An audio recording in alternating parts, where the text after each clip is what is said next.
Hello दोस्तों, नमस्कार। एक बार फिर से स्वागत है आपके अपने यूट्यूब चैनल देव जीके ट्रिक्स में।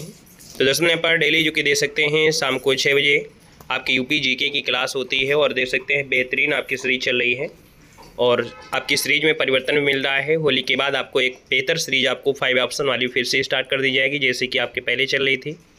यहाँ पे ये सीरीज आपके रिवीजन के तौर पर आपकी कराई जा रही है, क्योंकि इसके पहले भी हमने इसको आपको पढ़ाया है और आप लोगों ने पढ़ा भी होगा। उसका हम लोग सुपर फास्ट तरीके से यहाँ पर रिवीजन भी कर लेंगे, है ना। और इसी के साथ यहाँ पर आपका जो यूपी जीके एक बार बेहतर रिवीजन हो जाएगा, क्योंकि आने वाली जो आपकी परीक्षाएं हैं, जैसे जूनियर असिस्टेंट हो गया या आपकी आरओ की परीक्षा आपकी हो गई है, यूपी ट्रिपल से कोई रिलेटेड परीक्षा है ना, क्योंकि होली के बाद आपकी परीक्षाओं की डेट भी आपकी आ जाएगी। तो आप लोग यहाँ पर पहले से ही बिल्कुल रिवीजन आप कर सकते हैं। ठीक है। गुड इवनिंग, नमस्ते, जय हिंद, हैप्पी होली भाई, हैप्पी होली सभी को, हैप्पी होली। चलिए, आवाज़ वगैरह स्टार्ट आ रही है ना? आ रही है। तो चलिए फिर स्टार्ट करते हैं। होली वगैरह बाद में मनाएंगे, पहले क्लास को यहाँ पर पढ़ लेते हैं। ठीक है। सभी को नमस्ते, जय हिंद, हैप्पी होली। तो चलिए स्टार्ट करते हैं। यहाँ पर आज का जो अध्याय है वो आपका तीसरा है, जो प्रमुख व्यक्तित्व है, और यहाँ से ढेर सारे आपके क्वेश्चन बनते हैं। पहला क्वेश्चन आपसे कह रहा है, खुसरो ने किसके विकास में अग्रणी भूमिका निभाई है? तो यहाँ पर आप कहेंगे सर, यहाँ पर देखा जाए तो ये खड़ी बोली की, है ना, खड़ी बोली ऑप्शन नंबर आपका सी यहाँ पर अगर आ रहा है तो जवाब बिल्कुल सही होगा। वहीं पर क्वेश्चन नंबर आपका 3 है कि अमीर खुसरो का जन्म जो हुआ था ये कहाँ पर हुआ था? चलिए बताना है कि जो अमीर खुसरो है इनका जो जन्म हुआ था वो आपके कहाँ पर हुआ था। क्वेश्चन नंबर आपको 3 देना है और 3 का ऑप्शन भी आ गया है, तो ऑप्शन कहेंगे सर ये आपके कासगंज, जो कि ऑप्शन ए नंबर इसका राइट हो जाएगा। अब देख सकते हैं कि अमीर खुसरो को जो जन्म है वो 1253 ईस्वी में एटा, वर्तमान में जो कासगंज है, उत्तर प्रदेश के पटियाली नामक कस्बे में गंगा किनारे हुआ था। वे मध्य एशिया की चालन जाति के, कौन है, लाचन जाति के तुर्क सैफुद्दीन के पुत्र थे। याद रखिए, जो आपके अमीर खुसरो हैं वो मध्य एशिया के लाचन जाति के तुर्क सैफुद्दीन के क्या थे, पुत्र थे। लाचन जाति के तुर्क चंगेज खां के आक्रमणों से क्या हुए थे, पीड़ित होकर बलवन के राज्यकाल में शरण लिया था और वो भारत आकर बसे थे, है ना। यहाँ पर देख सकते हैं जो आपके अमीर खुसरो हैं, तो अमीर खुसरो प्रथम मुस्लिम कवि थे जिन्होंने हिंदी शब्दों का खुलकर प्रयोग किया। वह पहले व्यक्ति थे जिन्होंने हिंदी, हिंदवी और फारसी में एक साथ लिखा। उन्हें खड़ी बोली के आविष्कार का श्रेय जाता है। वे अपनी पहेलियां मुकरियों के लिए जाने जाते हैं। सबसे पहले उन्हीं ने अपनी भाषा के लिए हिंदवी का उल्लेख किया था। वे फारसी के कवि भी थे। उनको दिल्ली सल्तनत का आश्रय मिला हुआ था। उनके ग्रंथों की जो सूची है वो बड़ी लंबी है, साथ ही इनका जो इतिहास स्रोत है वो महत्व है। अमीर खुसरो को हिंद का तोता या तोतीय हिंदी के नाम से जाना जाता है। ये जानकारी आपको इकट्ठा हुई। क्वेश्चन नंबर आपका दिया है 4 नंबर में, कह रहा है कि सर सुमेलित नहीं है, यहाँ पर कौन सा हो जाएगा? गुड इवनिंग सभी को, गुड इवनिंग। तो आपसे कह रहा है कौन सुमेलित नहीं है 4 नंबर में, तो आप कहेंगे सर जो अमीर खुसरो है अलाउद्दीन खिलजी के दरबार में, यहाँ पर बाण भट्ट जो थे आपके हर्षवर्धन के दरबार में, हरिसेन जो आपके हैं चंद्रगुप्त प्रथम दिया है। गड़बड़ी मिल गई है, क्योंकि आपको मालूम है कि जो हरिसेन थे, हरिसेन ये किसके दरबार में रहते थे? समुद्रगुप्त, बिल्कुल सही है। याद रखिए, ये जो आपके रहते थे हरिसेन, ये आपके समुद्रगुप्त के दरबारी आपके थे, तो इसलिए ऑप्शन आपका सी सुमेलित नहीं है। कालिदास जो आपके हैं चंद्रगुप्त द्वितीय के दरबार में यहाँ पर रहते थे, है ना। यहाँ पर देख सकते हैं कि जो हरिसेन है वो 4वीं शताब्दी के संस्कृत कवि और मंत्री भी थे। वे समुद्रगुप्त की राज्यसभा के एक महत्वपूर्ण सभासद थे। 345 ईस्वी में रचित उनकी सर्वाधिक प्रसिद्ध कृति है प्रयाग प्रशस्ति है, जिसमें समुद्रगुप्त की वीरता का वर्णन हुआ है। तो याद रखिए, इनकी सबसे प्रसिद्ध जो आपकी कह सकते हैं कृति है वो कौन है? प्रयाग प्रशस्ति है। याद रखिए, प्रयाग प्रशस्ति किसकी? तो आपकी हरिसेन की है, याद रखिएगा, जिसमें समुद्रगुप्त की वीरता का वर्णन मिलता है, याद रखिएगा। यहाँ पर देखिए क्वेश्चन नंबर आपका दूसरा है, निम्न में से कौन सुमेलित नहीं है? चलिए, कौन सुमेलित नहीं है? यहाँ पर दूसरे की अगर बात करते हैं तो जोश जो आपके हैं मलिहाबाद से है, पहला ऑप्शन सही है। फिराक आपके गोरखपुर से हैं, तो आप कहेंगे सही है। जिगर दिया है मुरादाबाद से, क्या ये सही है क्या? फिराक देखिए गोरखपुर से होंगे ना, कहां से? गोरखपुर से, गोरखपुर। और आपके जो गोरखपुर हैं तो इसलिए इनको गोरखपुरी के नाम से भी जाना जाते हैं। बहुत अच्छे, धन्यवाद। यहाँ पर देखो फिराक जो आपके हैं गोरखपुरी के रूप में जाने जाते हैं, तो आप कहेंगे ये प्रयागराज से नहीं है, ये आपके गोरखपुर से थे, इसलिए इनको फिराक गोरखपुरी कहते हैं। तो ऑप्शन बी क्या हो जाएगा? ये गलत हो जाएगा। जिगर जो आपके हैं मुरादाबाद से थे और चक्रवक्त जो आपके कहां से हैं, तो आपके लखनऊ से हैं। ठीक है ना। यहाँ पर आते हैं अगले पॉइंट में। अगला पॉइंट जो दिया गया है उससे पहले यहाँ पर कुछ पॉइंट हैं कि जो फिराक गोरखपुरी हैं इनका मूल नाम था रघुपति सहाय। क्या था? फिराक गोरखपुरी हैं, इनका मूल नाम पूछे तो आप कहेंगे रघुपति सहाय है। उर्दू भाषा के प्रसिद्ध रचनाकार हैं। इनका जो जन्म है गोरखपुर उत्तर प्रदेश में, है ना। कौन से परिवार में? कास्य परिवार में हुआ था, है ना। तो फिराक का जो संबंध है गोरखपुर से है। अगला क्वेश्चन यहाँ पर दिया है 5 नंबर में, कह रहा है कि गौतम बुद्ध का जो जन्म हुआ था, कह रहा है कि सर गौतम बुद्ध का जो जन्म है वो आपकी कहां पर हुआ था, यहाँ पर बताना है 5 नंबर में। तो कहेंगे सर इनका जो जन्म है वो आपका हुआ था कहां पर, तो आपके लुम्बिनी में हुआ था। आप देख सकते हैं इनका जन्म लुम्बिनी जो कि नेपाल में, है ना, 563 ईस्वी पूर्व में इक्ष्वाक वंश के क्षत्रिय शाक के कुल में। कभी कभी आपसे पूछेगा कि जो गौतम बुद्ध का जन्म है किस कुल में, तो शाक के कुल में। ठीक है, इक्ष्वाक वंश के क्षत्रिय शाक के कुल में हुआ था, राजा शुद्धोधन के घर में। इनके पिता का नाम राजा शुद्धोधन था, है ना। इनकी माँ का नाम था महामाया, जो कि महामाया जो थी वो कोली वंश की कन्या थी, है ना। तो ये भी आपको याद रखना है क्योंकि क्वेश्चन में कुछ भी हमेशा पूछ सकता है, कभी भी कहीं भी कुछ भी पूछ सकता है। यहाँ पर देखो आपसे क्वेश्चन दिया है कि उर्दू शायरी में जो फिराक गोरखपुरी है इनका नाम जो प्रसिद्ध है वो किस नाम से प्रसिद्ध है। तो हमने अभी बताया कि फिराक गोरखपुरी हैं, ये जो आपके प्रसिद्ध हैं वो आपके रघुपति सहाय के नाम से। अभी बताया था ना, रघुपति सहाय के नाम से। तो ऑप्शन आपका डी यहाँ पर राइट हो जाएगा, डी नंबर आपका हो जाएगा। यहाँ पर देखिएगा क्वेश्चन नंबर आपका 7 है, निम्न में से कौन सही नहीं है? कौन सही नहीं है? 7 नंबर आपसे कह रहा है। चलिए 7 को ऑप्शन देना है। और 7 की बात करते हैं तो देखो जो चंद बरदाई हैं वो आपके पृथ्वीराज रासो के दरबार में थे। अब्दुल रहमान दिया है, हमीर रासो दिया गया है। तो याद रखिए जो आपके हमीर रासो हैं, हमीर रासो, कहीं ना कहीं ये आपका ऑप्शन गलत हो जाएगा क्योंकि इसके रचयिता आपके सारगंद हैं। तो आप कहेंगे सर ऑप्शन नंबर आपका बी गलत हो जाएगा। नरपति नाल आपके बीसल देवरासो, जगनिक जो आपके हैं आहलाखंड में है। तो ऑप्शन आपका बी यहाँ पर क्या हो जाएगा? गलत हो जाएगा। देख सकते हैं कि जो हमीर रासो हिंदी का एक रासो ग्रंथ है, इसके जो रचयिता हैं वो आपके हैं सारंगधर थे। कौन? सारंगधर थे। इसमें रणथंभौर के राजा हमीर का चरित्र वर्णन दिया है और यह अहिरवाटी बोली की रचना है। कैसी है? तो जो आपकी हम अब्दुल रहमान की ये रचना है कहीं ना कहीं, तो ये कैसी है? अहिरवाटी बोली की रचना है। क्वेश्चन नंबर आपका 10 है कि निम्नलिखित में से कौन सा एक सुमेलित नहीं है? कह रहा है अमीर खुसरो पटियाली जो आपके कासगंज से जुड़े हुए हैं, मिर्जा गालिब आपसे आगरा से हैं, जोश आपके मलियाबाद से हैं और जिगर जो आपके हैं वो कहां से हैं? मुरादाबाद से हो जाएंगे। कहां से? मुरादाबाद से हो जाएंगे। मुरादाबाद पीतल नगरी के नाम से जाना जाता है। तो आप कहेंगे सर जो जिगर है वो आपकी मुरादाबादी हैं और इनका नाम अली सिकंदर था। क्या था इनका नाम? इनका नाम अली सिकंदर था। और ये देखिए 20वीं सदी के सबसे प्रसिद्ध उर्दू कवि आपके रहे हैं। उर्दू गजल के प्रमुख हस्ताक्षरों में से एक हैं। इनके अत्यधिक प्रसिद्ध संग्रह जो आपकी कविता है वो आतिश एक गुल के नाम से भी जाना जाता है, याद रखिएगा। क्वेश्चन नंबर आपका 8 दिया गया है और आपसे कह रहा है कि सिंहासन बत्तीसी के रचनाकार आपके कौन है?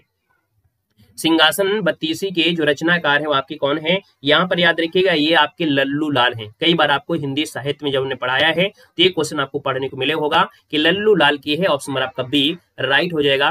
देखो सिंहासन बत्तीसी एक लोक कथा संग्रह है। इसमें लोक कथा के बारे में पता है। महाराजा विक्रमादित्य भारतीय लोक कथाओं के एक बहुत ही चर्चित पात्र रहे हैं और इसके जो रचनाकार है वो आपके लल्लू लाल है, याद रखिएगा। अगला है किसे हिंदी खड़ी बोली का जनक माना जाता है? ये क्वेश्चन अभी आपने पढ़ा था। इस वीडियो का पहला क्वेश्चन भी है कि हिंदी खड़ी बोली का जो जनक मानते हैं किसको मानते हैं? देखो हिंदी खड़ी बोली का जनक जो आपके हैं कौन है? तो आप कहेंगे ए नंबर हो जाएगा। ये आपके अमीर खुसरो हैं। अभी हमने बताया था कि इन्हें खड़ी बोली के आविष्कार का श्रेय जाना जाता है। पहेलियां मुकरियों के लिए भी जाना जाता है। ये प्रथम मुस्लिम कवि थे जिन्होंने हिंदी को खुलकर प्रयोग किया था। ठीक है ना, क्लियर है। और यहाँ पर क्वेश्चन नंबर आपका 11 है। सुमेलित करना है, कौन सा सही सुमेलित है? देखो दिया गया है यहाँ पर सही सुमेलित है कौन कौन सा है, कुछ मिला के इस प्रकार से दिया गया है। अब आपको बताना है कि जो रचनाएं है वो किसके साथ मैच कर रही हैं। यहाँ पर मैच करने के लिए नहीं, सिर्फ आपको सही करने के बोला गया है। और देखेंगे कि आपका जो आंसर है वो आपका जयशंकर प्रसाद जो आपकी है ना, ये कंकाल जो आपकी है, कंकाल ऑप्शन आपका बी राइट हो जाएगा। बी नंबर आपका बनेगा। बाकी यहाँ पर मिलान करने के लिए शायद दिया भी गया है ना, मिलान करने के लिए दिया भी गया है लेकिन वो नीचे दिया गया है मिलान यहाँ पर। ठीक है ना, तो आप डायरेक्ट मिलान यहाँ पर कर लीजिएगा कि जैनेन्द्र कुमार की है जो रचना है वो सुनीता है। जयशंकर प्रसाद की देखिए ध्रुव स्वामिनी है। प्रताप नारायण मिश्र की हठी हमीर हो जाएगी और जयशंकर प्रसाद की यहाँ पर आपकी कंकाल हो जाएगी। अब इसमें जयशंकर प्रसाद 2 था, वो तो ऑप्शन के अनुसार आपका होगा और वो भी आपको आंसर यहाँ पर मिला हुआ था। ठीक है, अगला क्वेश्चन यहाँ पर दिया गया है 14 नंबर है कि बुद्ध ने अपने जीवन की अंतिम वर्षा ऋतु कहाँ पर बिताई थी? चलिए, क्वेश्चन नंबर आपका 14 है और आपसे कह रहा है कि सर बुद्ध ने अपने जीवन की जो आपका अंतिम वर्षा ऋतु है कहां पर है ना, बिताई थी, आपसे पूछा गया है। ये आपसे बताएगा आपका 14 का ऑप्शन में से होगा क्या।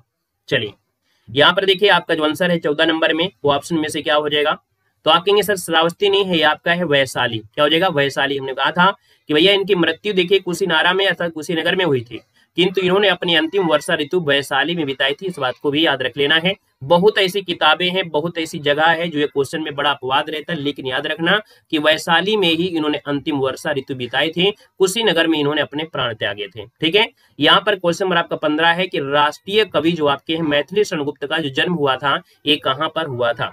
चलिए, बताना है कि जो राष्ट्र कवि है मैथिली शरण गुप्त, इनका जो जन्म है ये कहाँ पर हुआ था। 15 की अगर बात कर लेते हैं तो आप कहेंगे सर 15 का जो ऑप्शन है यहाँ पर ऑप्शन नंबर आपका सी, ये झांसी में इनका जन्म हुआ था, है ना। बार बार ये क्वेश्चन पूछा जाता है। झांसी में दोस्तों याद रखिएगा कब हुआ था, तो 1886 में हुआ था और ये चिरगांव जगह पड़ती है झांसी में, वहां पर हुआ था। ये संभ्रांत वैश्य परिवार से संबंधित थे।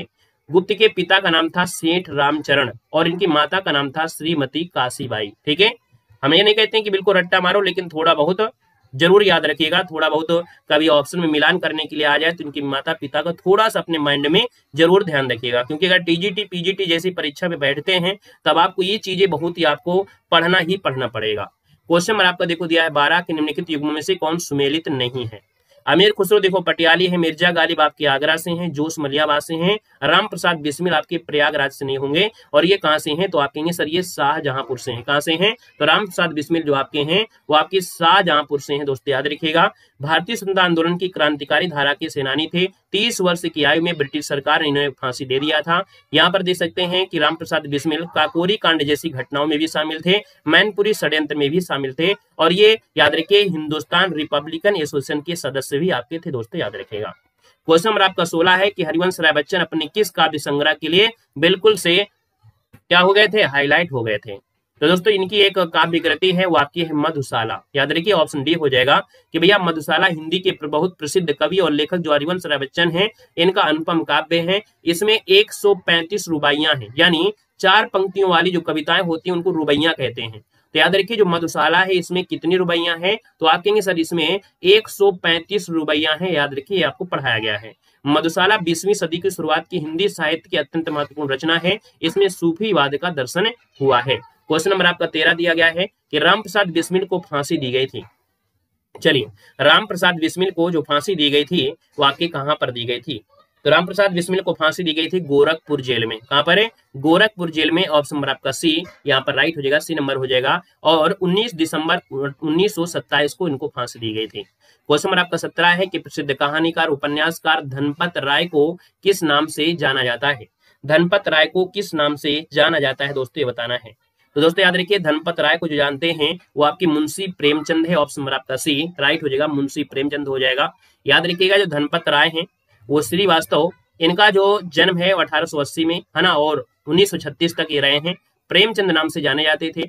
वो हिंदी उर्दू सर्वाधिक लोकप्रिय उपन्यासकार कहानीकार आपके थे। इन्होंने सेवा सदन, प्रेमाश्रय, रंगभूमि, निर्मला गबन, कर्मभूमि, गोदान आदि लगभग 1.5 दर्जन है ना, लगभग 1.5 दर्जन उपन्यास तथा कफन पूस की रात, पंच परमेश्वर, बड़े घर की बेटी, बूढ़ी काकी, 2 बैलों की कथा आदि 300 से अधिक कहानियां लिखा है।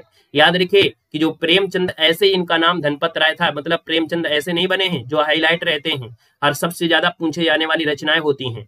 इन्होंने 300 से अधिक कहानियां लिखा है। दोस्तों याद रखिए जो आपके प्रेमचंद थे। ठीक है, अगले क्वेश्चन आपका आते हैं कि अमीर खुसरो का जो जन्म हुआ था कहाँ हुआ था, और ये भी अभी आपने पढ़ा था आपके कासगंज, जो कि ऑप्शन आपका सी यहाँ पर जिसका है वो जवाब इनमें से राइट हो जाएगा। और अभी बताया था कि इनका जन्म 1253 ईस्वी में एटा में, कासगंज उत्तर प्रदेश के पटियाली में हुआ था। याद रखिएगा।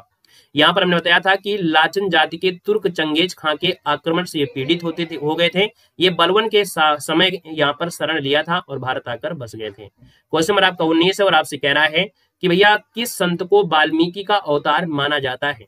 तो भैया ये जो आपके हैं कौन है, तो आप कहेंगे सर ये जो आपकी गोस्वामी तुलसीदास हैं, इनको वाल्मीकि का अवतार माना जाता है। तो ऑप्शन नंबर आपका क्या बनेगा, ए नंबर है, यहाँ पर है राइट हो जाएगा, ए नंबर आपका बनेगा। नेक्स्ट टॉपिक पे आते हैं। नेक्स्ट टॉपिक आ गया है जो कि आपका प्रमुख ऐतिहासिक धार्मिक स्थल और आपका पर्यटन। ठीक है, क्वेश्चन आपका दिया है आगरा शहर की स्थापना जो किया था वो किसने किया था। चलिए बताइएगा कि आगरा शहर की जो स्थापना है वो किया था किसने किया था। यहाँ पर जो आंसर बनेगा वो राइट इनमें से क्या होगा। तो आप कहेंगे सर आगरा शहर की जो स्थापना है वो किसने किया था, आपके सिकंदर लोदी ने किया था। जवाब अगर आपका डी आ रहा है तो आपका जवाब बिल्कुल सही हो जाएगा। यहाँ पर क्या बन जाएगा, सिकंदर लोदी, जिसको ऑप्शन आ रहा है जवाब बिल्कुल सही हो जाएगा, सिकंदर लोदी हो जाएगा। यहाँ पर देख सकते हैं कि आगरा शहर को सिकंदर लोदी ने कब, तो आपके 1504 ईस्वी में बसाया था। आगरा मुगल साम्राज्य की चहेती जगह हुआ करती थी। आगरा 1526 से 1658 तक मुगल साम्राज्य की राजधानी रही है। आज भी आगरा मुगलकालीन इमारत जैसे ताजमहल है, आगरा का लाल किला है, फतेहपुर सीकरी आदि की वजह से ये बहुत ही पर्यटन स्थल है। ये तीनों इमारतें यूनेस्को के विश्व धरोहर में आपकी शामिल है, याद रखेगा। ठीक है, क्लियर है। क्वेश्चन नंबर आपका 4 है, चौरी चौरा किस जिले में स्थित है। चलिए, गुड इवनिंग भैया, गुड इवनिंग। कि चौरी चौरा है किस जिले में, चौरी चौरा की जो घटना है वो किस जिले में घटित हुई थी, तो आपकी गोरखपुर में। ऑप्शन नंबर आपका डी यहाँ पर राइट हो जाएगा। और चौरी चौरा जो घटना है गोरखपुर जिले में फरवरी 1922 को, है ना, ब्रिटिश सरकार की एक पुलिस चौकी को आग लगा दी थी। उसमें जितने भी यहाँ पर पुलिसकर्मी थे, लगभग 22-23 आपके थे, वो जिंदा जल गए थे और इसी घटना को चौरी चौरा कांड दिया गया था। इसके परिणाम स्वरूप गांधी जी ने कहा था कि हिंसा होने का कारण असहयोग आंदोलन उपयुक्त नहीं रह गया है। चौरी चौरा की इस घटना से महात्मा गांधी द्वारा चलाए गए असहयोग आंदोलन को आघात पहुंचा, जिसके कारण उन्हें असहयोग आंदोलन को स्थगित करना पड़ा था। क्वेश्चन नंबर आपका दूसरा है कि हिंदू मुस्लिम एकता का प्रतीक जो सूला कुल उत्सव है, इसका जो आयोजन किया गया है, ये बताना कहां पर किया जाता है।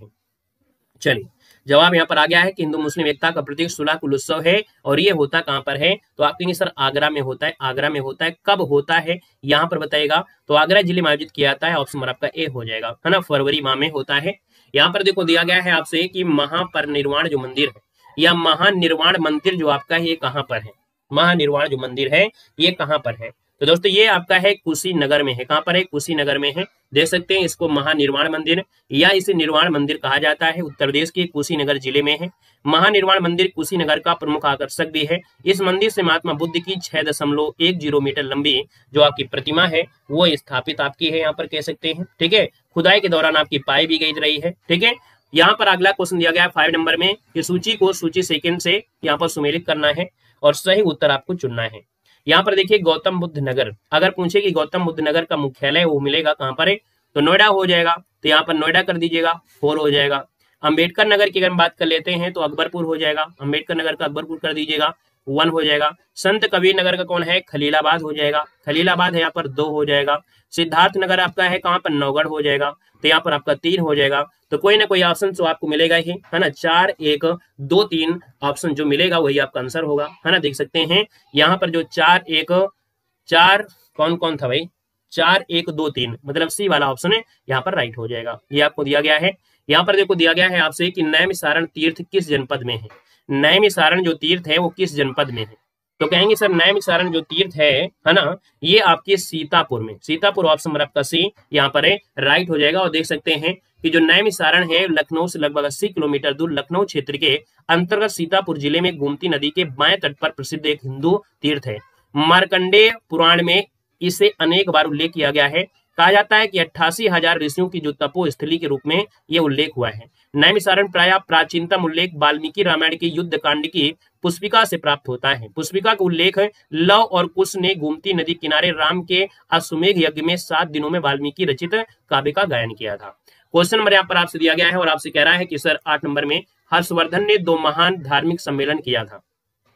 और ये जो आपके महान धार्मिक सम्मेलन किया था ये आपके कन्नौज और प्रयागराज, है ना। ऑप्शन नंबर आपका ए यहाँ पर राइट हो जाएगा। और दोस्तों देख सकते हैं कि हर्षवर्धन ने 2 महान धार्मिक सम्मेलन का आयोजन किया कन्नौज और प्रयागराज में। कुंभ मेले का आयोजन भी हर्षवर्धन ने ही शुरू किया था। याद रखना, जो कुंभ मेले का आयोजन होता है ये हर्षवर्धन ने ही शुरू किया था।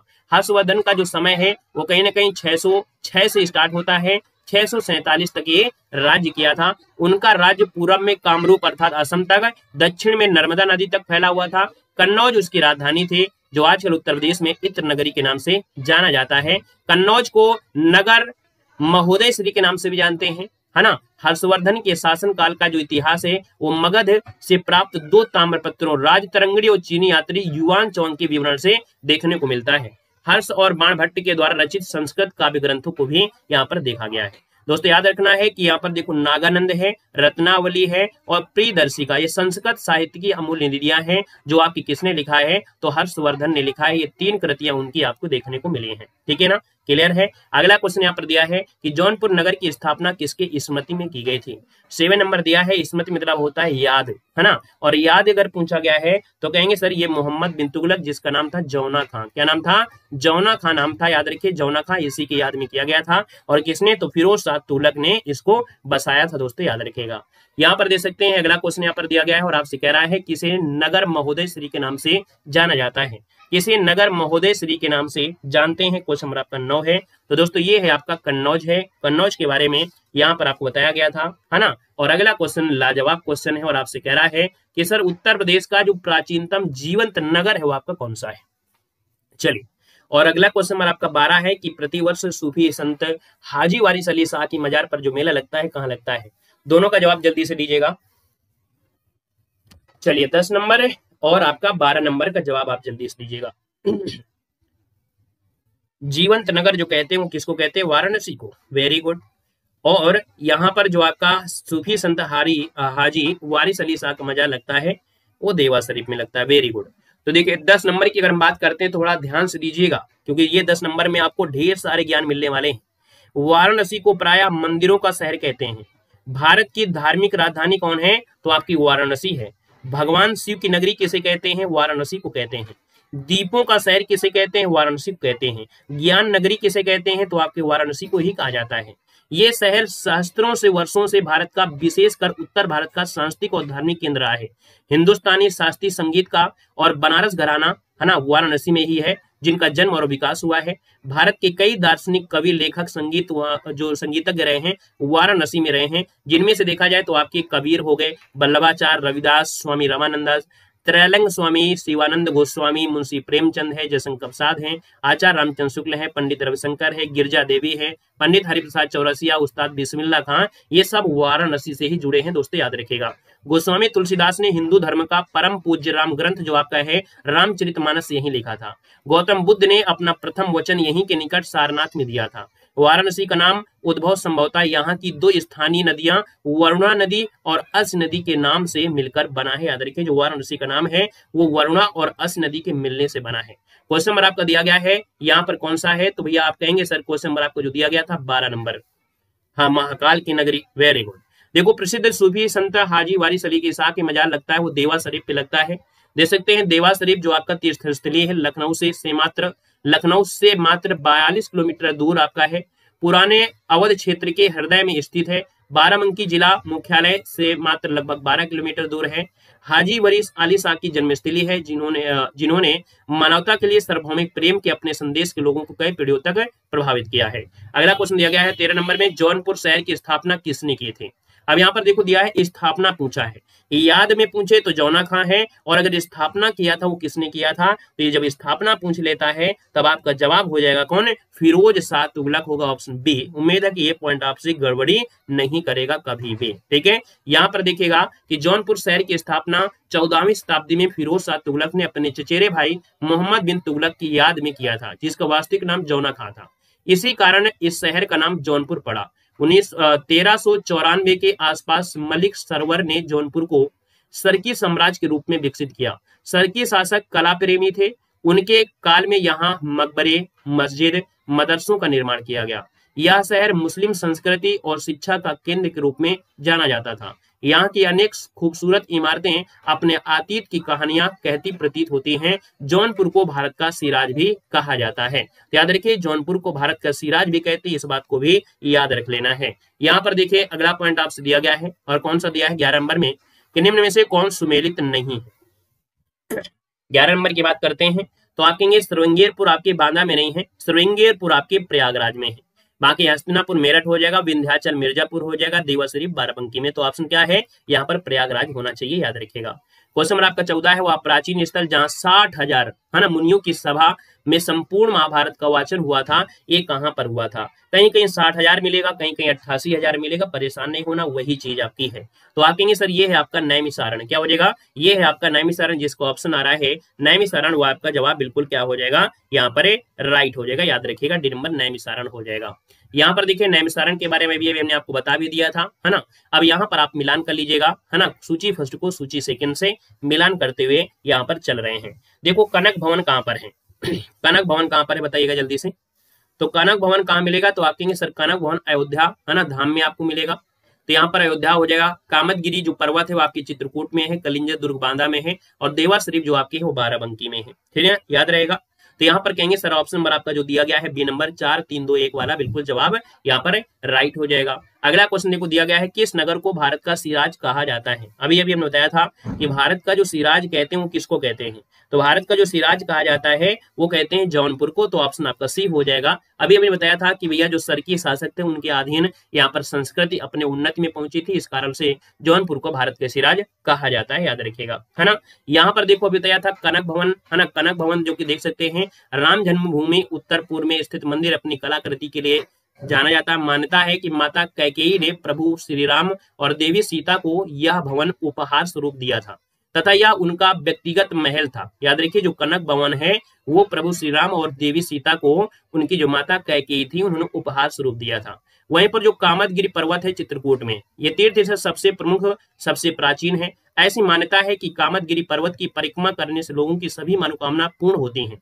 उत्तर प्रदेश के चित्रकूट और मध्य प्रदेश की सतना जिले की सीमा पर स्थित है। कामतगिरी का कुछ भाग उत्तर में और उत्तर प्रदेश में, कुछ भाग आपके मध्य प्रदेश में है। याद रखिए जो कामतगिरी पर्वत है इसका आकार कैसा है, एक जो आपका धनुष के आकार का बना है। आप थोड़ा गौर किए होंगे तो जो ये पर्वत आपका है जो आपका बना हुआ है वो कैसा है, धनुष के आकार का बना है। यही कारण है कि जो कांच का पुल बन रहा है ना, आपको याद होगा कि चित्रकूट में कांच का पुल बन रहा है उत्तर प्रदेश में, है ना, तो वो कांच का जो पुल बन रहा है वो आपकी कैसा बन रहा है, धनुष के आकार में ही बन रहा है। याद रखेगा ये जो पर्वत है वो कुछ धनुष के आकार जैसे दिखता है, याद रखेगा। इस बात को आपने गौर किया हो या अपने माता पिता से पूछिएगा, वो जरूर आपको बताएंगे। देखो यहाँ पर दिया गया है कलिंजर दुर्ग, ये भारतीय राज्य उत्तर प्रदेश के बांदा जिले में स्थित दुर्ग है। यहाँ के शिव मंदिर के बारे में मान्यता है कि सागर मंथन से निकलने वाला जो कालकूट विष था उसको पीने के बाद भगवान शिव ने यहीं पर तपस्या करके उसकी ज्वाला शांत किया था। जो तीर्थ स्थली देवा कस्बा है उत्तर प्रदेश से 42 किलोमीटर है ना। अवध क्षेत्र के बारे में जाना जाता है, ये तो आपने पढ़ चुका है बाराबंकी के बारे में। सूची फर्स्ट को सूची सेकंड से ऊपर वाला हो गया था। आएगा क्वेश्चन नंबर आपके अगले में, कह रहा है उदयन वासदत्ता की जो कथा है वो संबंधित है। उदयन वासदत्ता की जो कथा है वो संबंधित है। यहाँ पर 18 की अगर बात करते हैं तो आप कहेंगे सर 18 नंबर में जो उदयन वासदत्ता की जो कथा है वो आपका है क्या। Very good. यहाँ पर देख सकते हैं कि भैया ये आपकी कौशाम्बी से जुड़ा है। कहाँ से जुड़ा है, भोले बाबा और पार्वती, माफ करिए वही नाम नहीं आ रहा था, ठीक है। हम बोल नहीं रहे थे कि जो आपके भोले बाबा और पार्वती, ठीक है, क्योंकि वही उनकी पत्नी है, तो पार्वती और भोले बाबा का अर्धनारीश्वर जो रूप है, ठीक है। देखो यहाँ पर जो आपकी कौशाम्बी है तो आप कहेंगे उदयन वासदत्ता की जो कथा है वो आपकी कौशाम्बी से जुड़ी है। ऑप्शन नंबर आपका बी यहाँ पर क्या हो जाएगा, राइट हो जाएगा दोस्तों, याद रखिएगा, ठीक है ना। यहाँ पर देखिएगा अगले पॉइंट में अगला पॉइंट दिया गया है कौशाम्बी स्थित जो प्रयाग प्रशस्ति स्तंभ का जो संबंध है वो आपका है किससे। तो देखिए कौशाम्बी स्थित जो प्रभास गिरी स्तर है इसका संबंध किससे है, 21 का ऑप्शन देना है। तो 21 का ऑप्शन क्या हो जाएगा, तो यहाँ पर देखिए आपकी जैन से संबंधित है। अब देखिएगा प्रभास गिरी उत्तर प्रदेश के कौशाम्बी जिले में स्थित एक जैन तीर्थ है। यह प्रयागराज से लगभग 60 किलोमीटर दूर है। यहाँ 6वें जैन तीर्थकर भगवान प्रभु का मंदिर है जो पूरे वर्ष पर्यटकों का आकर्षित रहता है। प्रभासगिरी हिंदुओं के लिए भी एक पवित्र स्थल है। ऐसा कहा जाता है कि भगवान कृष्ण ने अंतिम दिन यहीं पर बिताए थे। दोस्तों याद रखिएगा, तो समझ में आ गया कि जो प्रभासगिरी है यहाँ पर कहा जाता है कि जो भगवान कृष्ण थे इन्होंने अंतिम दिन यहीं पर बिताया था, याद रखिएगा, ठीक है। अगले क्वेश्चन पर आते हैं। क्वेश्चन दिया गया है और आपसे कह रहा है निम्न में से कौन सा युग्म है जो आपका सुमेलित नहीं है। कौन सा युग्म सुमेलित नहीं है, देखिए वृंदावन मंदिर आपके कहाँ मिलेगा, मथुरा में। जेके मंदिर आपके कहाँ पर है, कानपुर में है। कहाँ पर है आपके, कानपुर में है। विश्वनाथ मंदिर आपके वाराणसी में है। देवी पाटन मंदिर कहाँ पर है, तुलसीपुर में है। तो आप कहेंगे सर ऑप्शन नंबर आपका बी जो आता है वो सुमेलित नहीं है, याद रखेगा। संत कवि मलूक दास जो आपके थे वो कहाँ से जुड़े हैं, तो याद रखिए संत कवि मलूक दास जो आपके थे वो आपकी कड़ा जो की आपकी कौशाम्बी से है। कहाँ से, कड़ा जो की कौशाम्बी। ऑप्शन नंबर आपका बनेगा सी नंबर है, यहाँ पर है, राइट हो जाएगा। और दोस्तों याद रखिए मलूक दास की अगर हम बात करते हैं तो इनका जन्म 1631 में कड़ा में हुआ था। संत मलूक दास की रचनाओं की संख्या जो आपकी है वो 21 तक बतलाई गई है, जिसमें से अलखबानी, गुरु प्रताप, ज्ञान बोध, पुरुष विलास, है ना, ये आपकी हैं। और यहाँ पर देखिए अगला पॉइंट आपके आते हैं कि गुरु गोविंद सिंह स्पोर्ट्स कॉलेज कहाँ पर स्थित है। गुरु गोविंद सिंह स्पोर्ट्स कॉलेज जो आपका है वो कहाँ पर स्थित है, आपसे कह रहा है। तो बेस की अगर बात करते हैं तो दोस्तों याद रखिए ये लखनऊ में है। कहाँ पर है? लखनऊ है। ऑप्शन नंबर आपका डी यहाँ पर राइट हो जाएगा। गुरु गोविंद सिंह स्पोर्ट्स कॉलेज लखनऊ की स्थापना उत्तर प्रदेश शासन द्वारा लखनऊ प्रदेश के पहले स्पोर्ट्स कॉलेज के रूप में की गई थी, जो कि 1975 आपका आंसर है यहाँ पर राइट हो जाएगा। ठीक है ना। देखो काशी विश्वनाथ मंदिर के बारे में यहाँ पर दिया है कि 12 ज्योतिर्लिंग में से एक है। ऐसा दावा किया जाता है कि यह मंदिर पिछले कई हजार वर्षों से वाराणसी में स्थित है।